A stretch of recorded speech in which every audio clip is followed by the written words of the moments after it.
Part 2 தான் இது. So அந்த வீடியோ பத்தல. ஸோ நெக்ஸ்ட் வீடியோ அப்லோட் பண்ணியிருக்கேன். இப்போ வந்துட்டு எங்கள் அம்மா பாருங்கள், ஆனியன் அது எல்லாத்தையும் போட்டு, அதுக்கப்புறம் பருப்பு போட்டு, ரெட் சில்லி போட்டு, கொத்தமல்லி போட்டு, ஒரு பேனில் எண்ணெய் ஊற்றிட்டு, அதுக்கப்புறம் கொஞ்சம் கடுகு போட்டுக்கிட்டு நல்லா இது வந்துட்டு மிக்ஸ் பண்ணிக்கணும். பாருங்க,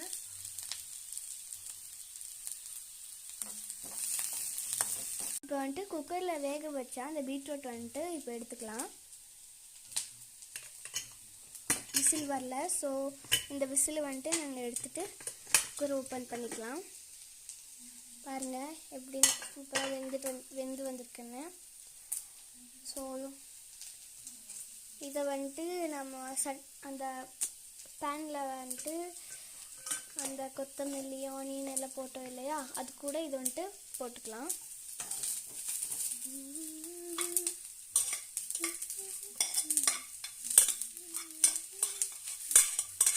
ஸோ எல்லாத்தையும் அதுக்குள்ளே போட்டுக்கலாம்.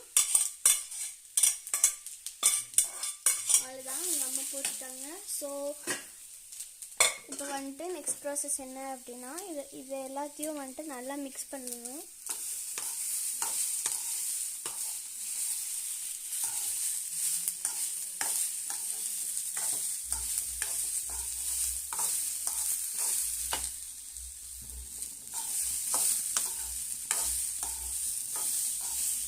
ஸோ இதை வந்துட்டு நல்லா மிக்ஸ் பண்ணிக்கணும்.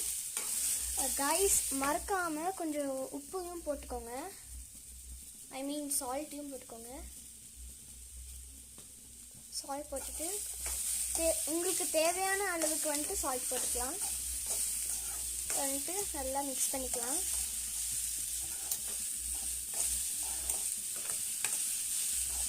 பாருங்க எப்படி சூப்பராக வந்துருக்குங்க. ஸோ இப்போ வந்துட்டு பீட்ரூட் வந்துட்டு சூப்பராக வெந்து வந்திருக்கு. இப்போ நம்ம ஒரு பிளேட்டில் போட்டு டேஸ்ட் பண்ணி சாப்பிட்லாம் எப்படி இருக்குன்னு. இப்போ எங்கள் அம்மா வந்துட்டு டேஸ்ட் பண்ணுறதுக்காக எனக்கு கொஞ்சம் போட்டு கொடுக்குறாங்க. ஸோ டேஸ்ட் பண்ணிக்கலாம். ஸோ இப்போ வந்துட்டு சூடு எங்கள் அம்மா எனக்கு போட்டு கொடுத்துருக்காங்க டேஸ்ட். ஸோ டேஸ்ட் பண்ணி எப்படி இருக்குன்னு பார்க்கலாம். பாருங்கள் எப்படி இருக்குன்ட்டு. சூப்பராக இருக்குது பார்க்கவே. கொஞ்சம் சூடாக இருக்குது, கொஞ்சம் ஆறட்டும். டேஸ்டாக இருக்குது ஃப்ரெண்ட்ஸ். நெக்ஸ்ட் வீடியோ என்ன பண்ணலான்ட்டு கமெண்ட்டில் சொல்லுங்கள். டாட்டா, பாய் பாய்.